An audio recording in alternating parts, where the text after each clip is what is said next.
Hello everyone and welcome back. I am Duke Silver. Today we are playing Waddle. I don't really have anything to say beforehand, so let's just get into it. We start off with a pretty interesting start. It's unfortunate that we don't get to cast our spell here, but we are going to get a Golden Wizard's Familiar, which is very nice. And here is between Boiling Beaker and Lock Chest. Lock Chest has the higher upside. Boiling Beaker is obviously just a very, very solid treasure, and we're going to want to cast spells anyways. But I'm going to go with the Lock Chest. I just think, again, I think the ceiling's higher on it, and like if it's a crystal ball, then we're very happy. We do lock the Cindy with the Genie's Wish there, which we are going to take and cast. The gold's a little bit awkward here, but yeah, we were hoping for like a shrink spell or roll the dice over the free roll, of course, but or even the Forbidden Fruit would have been nice just to get another character on board, but. I still think the play was correct to take the Genie's Wish there. And here we get a pretty awkward shop on 3.0. I mean, we want to cast the spell, of course. We've got an extra gold, so I think we're gonna have to buy a 3 and a 2 and cast the spell here. And I think like I am tempted to roll just to see what we can get, but I think we're just too far behind on board with only 2 characters on 3.0. So we need to be able to cast a spell. If we roll into a spell that we can't cast, then we're in really bad shape. So we just kind of have to accept the things that we have here. And unfortunately, we run into a Curse King with a Dark Contract who has some very, very large stats. But we do mitigate damage as best possible, and our Lock Chest pops, and we do get Crystal Ball and Merlin's Hat. And this is the spot where we absolutely wish we could take 2 treasures, but unfortunately we just got to take the crystal ball and move on. Obviously there's more ways to reduce spell costs than there is to get the multiple spell effects. I mean, there's only one other than just casting a bunch of cantrips, so of course we have to take the effect that's harder to achieve in other ways. And these level 2 treasures not exactly the greatest. We're just gonna take Monster Manual, and we're gonna hope that we can find like a Friendly Spirit or a Mummy in the next turn or two, or like a Friendly Spirit on 4 and maybe potentially a Wretched Mummy next turn. Also, like an Ogre Princess would be fine with the Monster Manual. Alright, stats work out just perfectly for us to be able to get a tie and get the opponent's pig gold there. And we get a pair of unicorns. So we get a 3rd treasure, and Fairy Tale is always very solid. And we get another Beauty's Influence. So we've turned a bunch of things on our board good now. We shard our Princess White into a creeper and then get a Falling Stars in the shop. So this turn worked out extremely well with how it played out. We ended up getting a good amount of value, and we're gonna win this fight. Finally stop the bleeding now.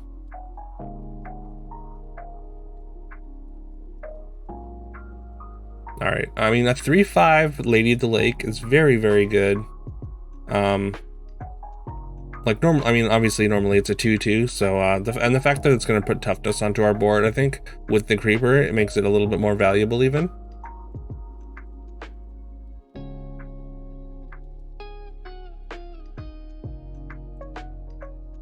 And there's another Lady of the Lake, which we do want to get to. There's also a Blind Mouse there, which I think we want to get that as well. Just kind of figuring out what we can sell for it.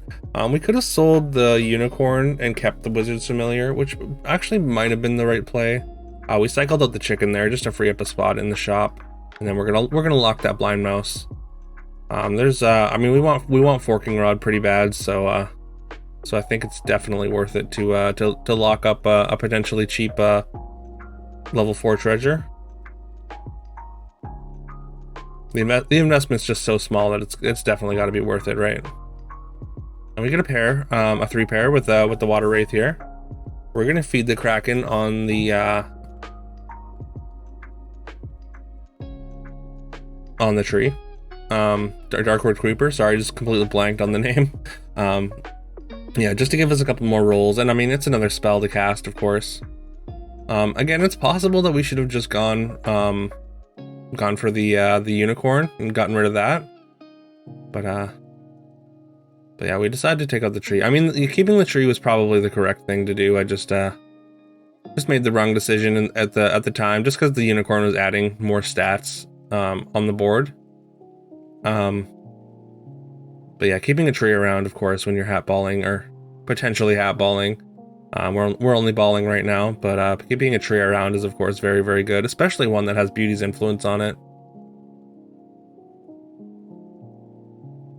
And we're gonna spend 9 gold and get a level 3 treasure and whiff on a hat. So a little bit unfortunate. I mean, we would have absolutely taken a treasure map as well, but unfortunately, that's not what we get presented with.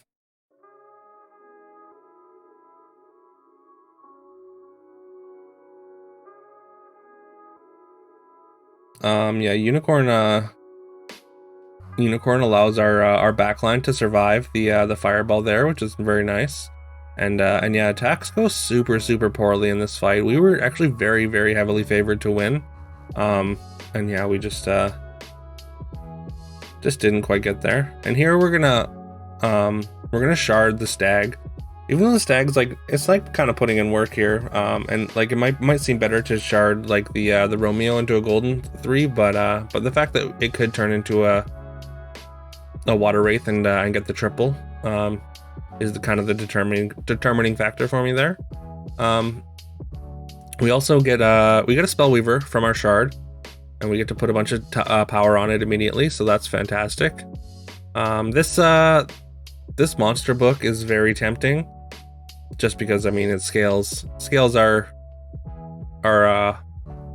spellweaver and familiar, and I just accidentally skipped over a coin there, which is a little bit unfortunate. I was just running out of time.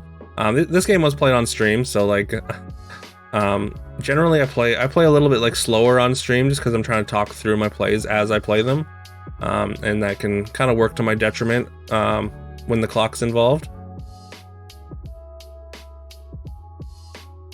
All right, we find our upgrade for our mouse. It's not Forking Rod, but we're gonna take Krampus Slay. We're feeling very strong, so there's a reasonable chance that we're gonna get the win in the next fight against an opponent who was on 10 health. This was the Curse King that had Dark Contract though, so they could have taken a bunch of tempo. Also, we got to lock the Aeon there. All right, we get an excellent fire. The second fireball there is excellent for us. They get a steal with their Southern Siren, but our Wizard's Familiar is just like so big that it's able to value trade, and with our Krampus Slay steal, we get to steal a hat. So taking Krampus Slay was just an absolute genius move, I guess. And yeah, and again, I mean, we locked the Aeon, but now we don't have to rely on the Aeon Slays, which is very, very nice. We are going to put Aeon in, of course. And we're going to hope to get further spell cost reduction if we can help it. There's a Royal in the shop, but I don't think it's worth spending 4 gold just to get 1 spell cast, especially since we don't have Forking Rod yet. Like, just a single ball triggers, excuse me, isn't enough. All right, and then we find Forking Rod after tripling our Lady of the Lake, and we got a Masquerade Ball in the shop.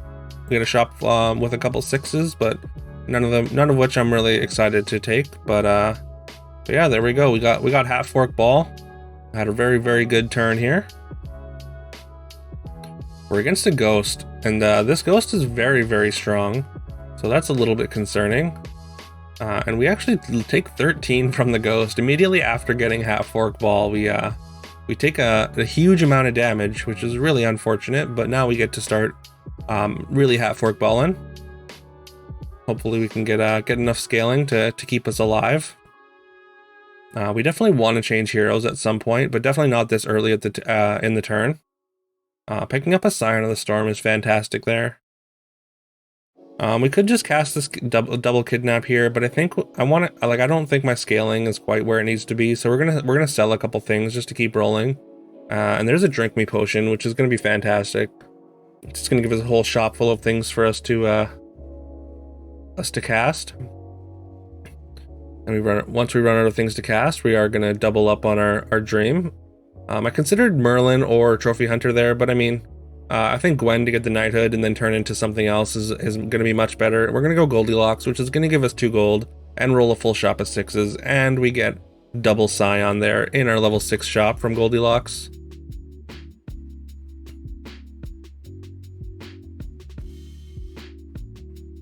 And yeah, so that'll be either a level 6 treasure, but I actually think that we're not gonna go for the triple on the Scion, and I'll kind of explain what we're gonna do in the next shop. So we could just sell something and get a level 6 treasure, but like, I mean, Wand of Weirding would be the best thing for us to get, and I don't think like we need to do that. So instead, we're gonna knighthood our Scion that we have here, and that allows us to buy 2 more Scions. So I figured getting 3 Scions is just gonna be so much more powerful than having 1 golden Scion and probably skipping a level 6 treasure. So yeah, we go from like pretty strong to absolutely absurdly strong with our giant wall of Scions here.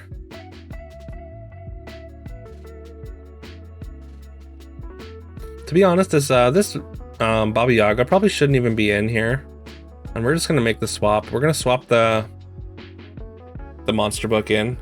I'm not sure the monster book is necessarily better than having a large ranged character, but I think we are going to make that swap and just kind of continue scaling a little bit. We're strong enough that we can keep scaling, but again, I'm not entirely sure. Like, there are going to be moments where the monster book is better than a 50 power range character, but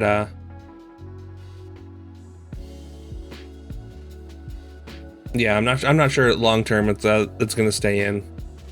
We will. I mean, we're half fork balling. We're gonna try and like double kiss it or something at some point.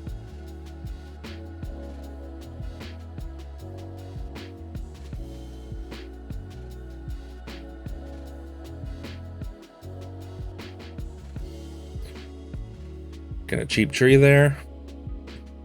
It's always nice. Starting to run out of time. I guess. I mean, we're down to 30 seconds or whatever, but. Again, one of the things about playing on stream is like I'm trying to talk through plays, which makes my half fork balling go a lot slower. I'm sure anyone that's been around for any amount of time knows that generally I go a little bit faster than this, because it looks like we are going to incinerate a couple gold here, unfortunately. All right, we left the monster book in for this turn. Again, we're very, very strong, and I think we can afford to scale. Get a Pigomorph there, which is pretty good. And their double good boy just doesn't have enough stats to compete with our Scions here.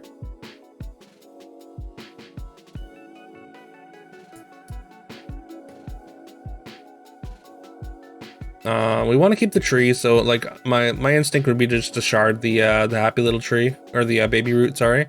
But instead we shard the monster book, which I think is fine. Again, I think the monster book is probably not the best thing to have in there, and having a good boy is going to be much better. We've got 2 good range characters in the back, so I think the good boy is definitely the thing to have in here, even though it's only affecting 2 other characters, but they are range and it's going to give them a bunch of toughness.